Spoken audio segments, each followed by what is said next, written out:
Et aussi une chose que je voulais vous présenter.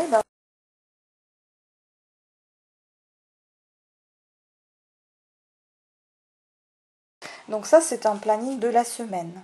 Bon, je sais que c'est difficile de le suivre, mais je sais aussi que c'est difficile de s'organiser, de se motiver. Et justement, je l'ai fait pour pouvoir s'organiser, avoir la motivation sous mes yeux et pouvoir suivre cette motivation. Donc le planning, déjà, moi je l'ai divisé en plusieurs jours donc de la semaine. Donc ici j'ai mis l'activité le jour. Et là je vais mettre en fait toutes mes activités. Ici je vais mettre les jours de la semaine. Donc déjà mon planning va se concentrer sur apprentissage des langues étrangères. Je souhaiterais par la suite suivre la formation de traducteur-interprète ou enseignant parce que je rêve depuis très très longtemps de devenir un traducteur et ben, j'espère que ça se réalisera un jour. Et bien évidemment, comme on apprend la langue étrangère, c'est impossible de l'apprendre tout seul, donc il faut bien connaître la culture de pays des langues en apprentissage. Donc ça, c'est un point très important et très utile pour nous tous. Et puis bon, c'est quand même plus sympa de parler avec quelqu'un quand vous connaissez la culture du pays d'où vient cette personne. Voilà, et puis là j'ai divisé en fait, j'ai mis en couleur donc l'anglais, l'italien, le suédois. Et le français pour moi, bon après, je pense que même pour les français, c'est parfois utile de revoir les bases de grammaire de français, parce que parfois, j'avoue qu'il y a pas mal de fautes aussi que les français font. Là j'ai mis, comme je travaille et comme j'ai un planning assez simplifié, donc je peux me permettre de consacrer beaucoup de temps à l'apprentissage des langues. Donc je travaille lundi, mardi et vendredi, donc j'en ai mis une demi-heure pour chaque de ces jours. Et les jours où je ne travaille pas, donc mercredi, jeudi, samedi, je peux consacrer 1 heure par jour. Et le dimanche, 1 heure et demie par jour. C'est rien du tout par rapport à toute la journée que vous avez de se consacrer une petite heure, une petite demi-heure à la langue étrangère. Mais essentiel que ce soit un suivi et cela vous permettra de justement être motivé de le faire tous les jours et pouvoir parler évidemment ensuite. Donc ensuite, comme on ne peut pas faire chaque langue dans la journée, j'ai divisé ces langues, je les ai reparties par semaine. Donc première semaine, deuxième et troisième. Donc en première semaine, j'ai l'anglais qui commence lundi. Et comme j'ai déjà dit, ce serait lundi, mardi et vendredi, une demi-heure par jour. Et mercredi, jeudi, samedi, 1 heure par jour. Et dimanche, 1 heure et demie par jour.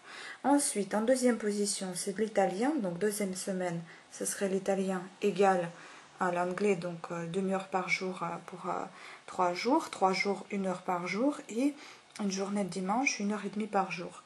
De même pour le suédois, ce serait la troisième semaine, et de même pour le français, ce serait la quatrième semaine, sauf que le français a un grand avantage pour moi, je le parle tous les jours, au travail, à la maison, je regarde toujours la télé française, je lis en français, et voilà, ça me permet d'approfondir encore plus les bases et connaître un petit peu mieux le vocabulaire tous les jours, malgré que je vais lui consacrer une semaine, quatrième.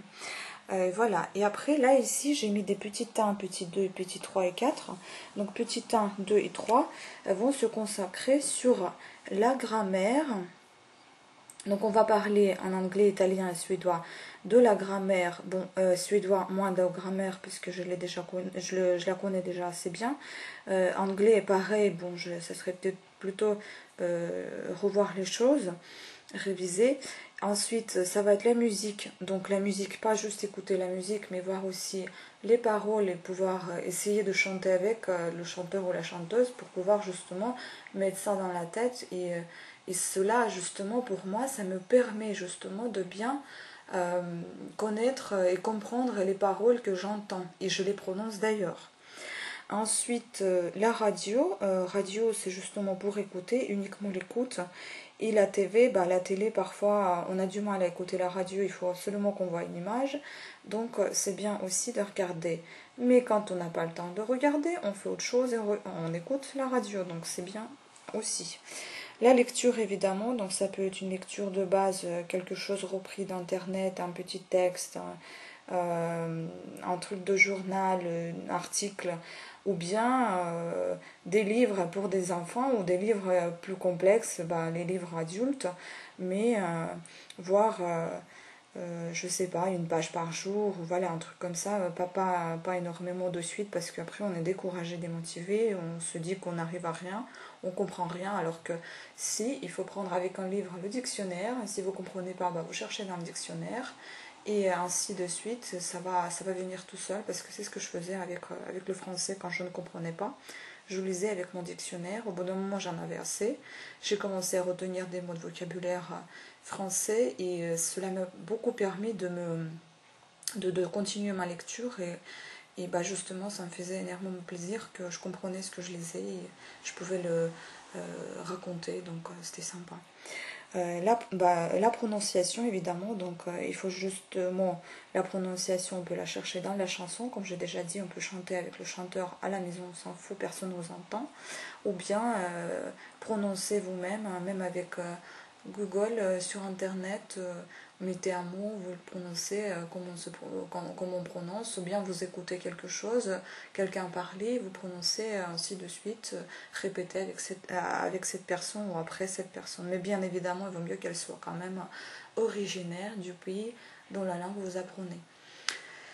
Et bien évidemment l'écriture, chacun ses méthodes d'apprentissage, mais pour moi l'écriture c'est essentiel, parce que si je ne sais pas comment le mot s'écrit, même si je le répète après une personne ou une autre, c'est mal parti, parce que finalement je peux le répéter très mal, et après ça fait rire tout le monde, donc tout le monde se moque de toi, c'est pas méchant, mais au bout d'un moment c'est nul, parce que on comprend pas, en fait on sait pas comment ça s'écrit, donc on prononce mal.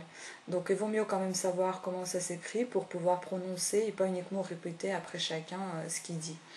Voilà, ça c'est très important. Concernant pour moi le français, ça peut être utile peut-être pour vous aussi, ou bien pour ceux qui sont étrangers et leur langue maternelle n'est pas la langue française. Donc moi je conseille de réviser la grammaire, apprendre toujours le vocabulaire, on n'en a jamais assez, on apprend tous les jours, et bien évidemment la lecture. La télé c'est bien aussi, mais la lecture c'est très important, parce que justement ça nous permet d'acquérir plus de vocabulaire, ça nous permet de voir comment les mots s'écrivent, ça nous permet de parler tout simplement bien et correctement après. Après ce serait bien aussi de travailler l'accent, sur lequel je bug tout le temps, ça m'énerve un petit peu, mais ça va arriver peut-être avec les années. Ça va partir justement avec les années, donc voilà. Après, il y a des gens qui aiment l'accent, il n'y a aucun souci, mais moi je n'aime pas, et j'aimerais me débarrasser au plus vite possible. Voilà, donc moi j'aime bien quand la langue, quand on parle, ça coule, c'est joli, ça va tout seul, on ne cherche pas les mots, enfin voilà, il n'y a pas d'accent, c'est juste génial, j'aimerais bien arriver à cela. Déjà avec le français, et puis j'aimerais bien quand même approfondir mon niveau des langues de base que j'ai déjà commencé, l'anglais à l'école, l'italien ici en 2002, le suédois ici en 2006, donc voilà, continuer tout cela, et puis dans mon proche avenir, peut-être je reparlerai à nouveau l'ukrainien, ma seconde langue maternelle, et bien évidemment j'aimerais pour moi, je sais que peut-être c'est une langue entre guillemets morte et inutile pour, je ne sais pas, aujourd'hui, mais du moment que j'aurai acquis les bases et que je pourrai parler anglais, je pense que je pourrais me lancer dans n'importe quelle langue que je souhaite, et pour moi ça serait du grec. Je ne sais pas pourquoi, mais je suis attirée par cette langue, je trouve que c'est très intéressant, et leur écriture m'attire beaucoup. Donc voilà, c'est ce que j'ai voulu vous raconter aujourd'hui, vous présenter mon organisation et ma bibliothèque, et me présenter moi-même également. Donc voilà, j'espère que ça sera utile pour quelqu'un. Si c'est inutile, c'est pas grave, c'est utile avant tout pour moi, parce que c'était le but de cette vidéo, me motiver. Et si ça motivera quelqu'un d'autre, je serai très enchantée.